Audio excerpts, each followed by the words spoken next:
Okay, good morning. Sorry about a little bit of a delay here this morning. I was getting some notes together, and stuff comes in so quickly that sometimes you don't know when to go live and when to collect more information because the information keeps reinforcing itself. So I'm not going to do a lot of good mornings this morning, other than to say a group good morning and really kind of summarize all the research that's happening. So people are saying, or I've got different folks saying, oh, you're just jumping on the Michael Caputo bandwagon. Caputo's a spy because Caputo's a spy. Caputo's a spy. That's not true.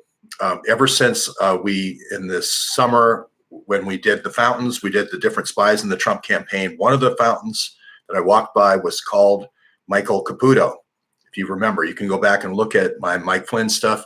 The vice president drives by and the president drive by in a motorcade as I'm speaking about the Pence backstab of Trump, and they're on their way to FEMA with Melania while I'm doing the video. So I think it's pretty well time-stamped. I don't think I could arrange a presidential and vice presidential motorcade to go by me on Pennsylvania Avenue and fake that, and then go back in time and fake that. And then you'll see right after that, I point to one of the fountains and I say Caputo. And why did I say Caputo? Again, the beautiful thing about the spy team that they put into the Five Eyes spies, and that's a theme we've had here a long time. The beautiful thing that that Mueller has done is he constantly gives metadata every time they try to do a takedown of somebody in the Trump campaign. And sometimes you have to wait until they actually play the card for people to go, oh, that's significant. So you have to wait for the Roger Stone card to actually get played, the indictment to actually get played, to then go to the next card, which is the next shoe to drop, which is Michael Caputo and the person who set Roger Stone up. And that's why it's so important to understand the background of these people rather than just looking at the news. You're having all kinds of people on CNN saying Roger Stone just loves the attention. Roger Stone just loves to attack, right? And that's missing the Caputo story entirely. So I'm not going to do any GoFundMes for anybody because then I don't want to have any kind of accusations that I was doing GoFundMe for anybody because then you have to bear responsibility and vetting for all those folks. So Caputo. So who is Michael Caputo? Michael Caputo is, I believe, born in near Buffalo, New York. He is accused, supposedly, of he kind of came up through the Jack Kemp organization, and also he represented this governor, can't remember what his name is, from Buffalo. But apparently, if you believe the story, he stole money from a blind person, a blind street vendor, and got in trouble with different misdemeanors. That sounds like there was something more there than stealing money from a blind person. But anyway, he gets involved in this PR machine of New York, okay? And that's how he comes down to the Trump campaign. Now, even though he's not one of the Five Eyes spies guys that comes into the Trump campaign, and we'll get to the Parrot and the tugboat and Roger Stone and Florida in a second. I mean, everybody wants to hear about the Parrot. Everybody wants to hear about the tugboat, but we'll get there in a second. Good morning from beautiful Arizona. Yes.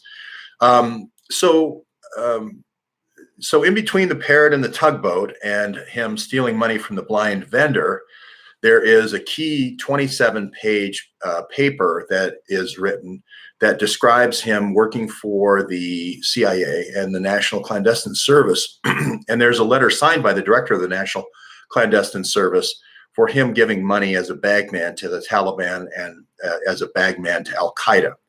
So that then, of course, you have a CIA guy come out later and say, well, that's somebody faked the 27-page letter about him being the bagman for Al-Qaeda and being the bagman for Taliban. Okay, well, maybe so. That comes out on Twitter in January of 2016 if people want to fact check that. Okay, so that's usually not a good start when you have anybody putting documents out saying that you work for the CIA. But what I have always said is look for the metadata of who they've worked for, all right? And Michael Caputo 2 days ago on Fox News, and I believe he was talking to, not to Shannon Breen, but to Martha McCollum, or Martha, whatever her last name is, Martha of Fox News.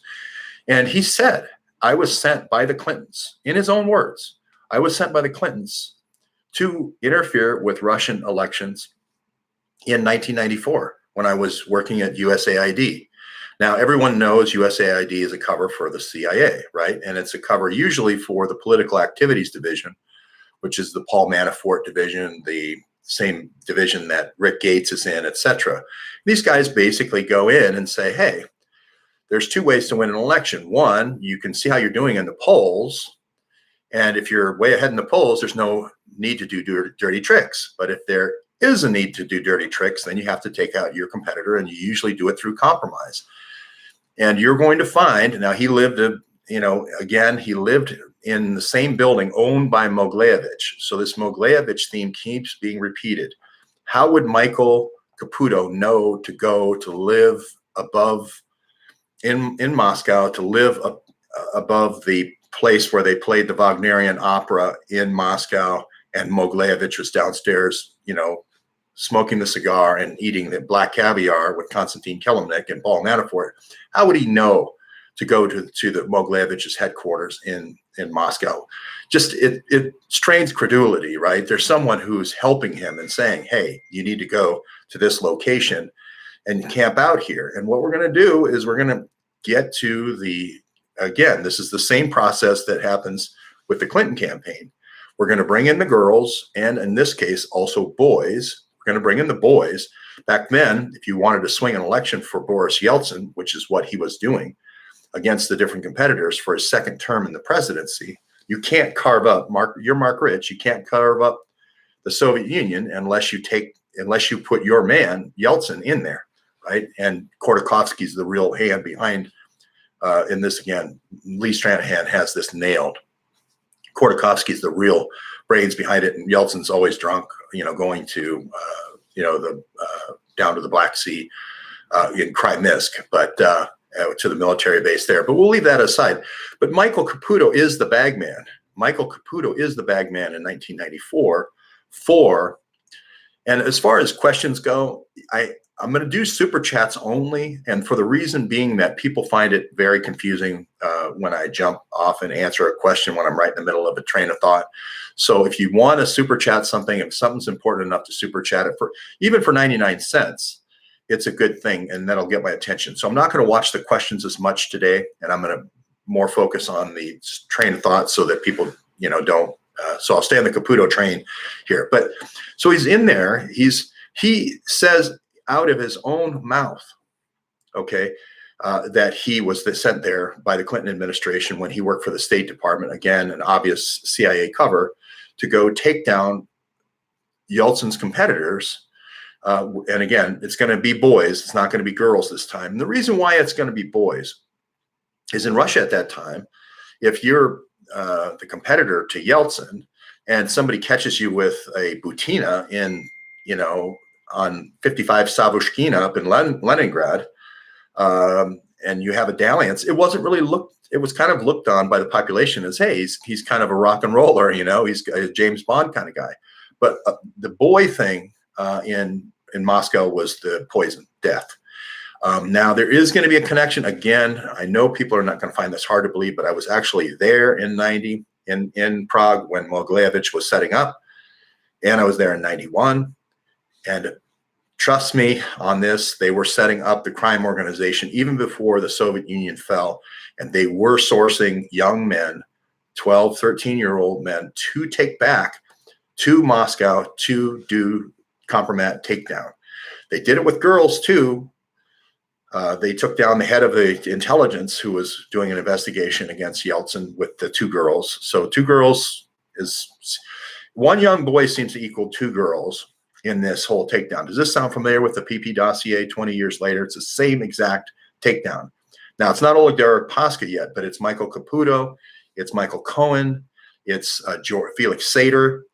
Again, I wasn't the one in Moscow with the 12-year-old boy like Felix Sater was. And I believe it was right around the same time that that Michael Caputo was sourcing boys for the compromise operations in Moscow.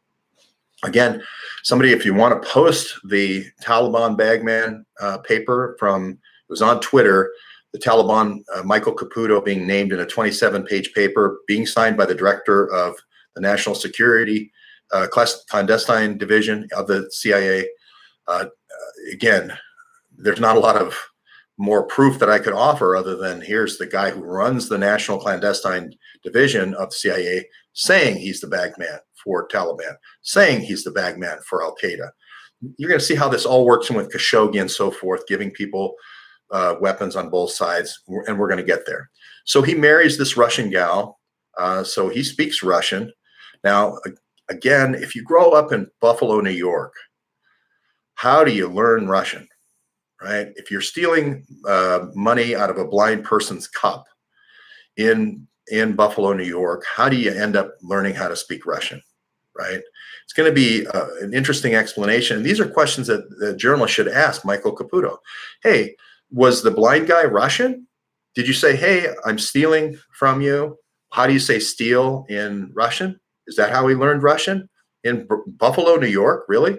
Or was it that they had Russians being infiltrated and into Buffalo, and there was a community of Russians, and he actually grew up Russian, and he spoke Russian from a very early time? We don't know the answer to that yet. But good morning, Mark. So I'll get to Mark's stuff, great stuff that he's got about Bob Mueller, and we'll get to the hafnium and beryllium. Believe me, this is going to be a little bit longer, but Caputo is very important because you have the first Five Eyes Spies guys, and that's all about George Papadopoulos, and that's all about sending emails to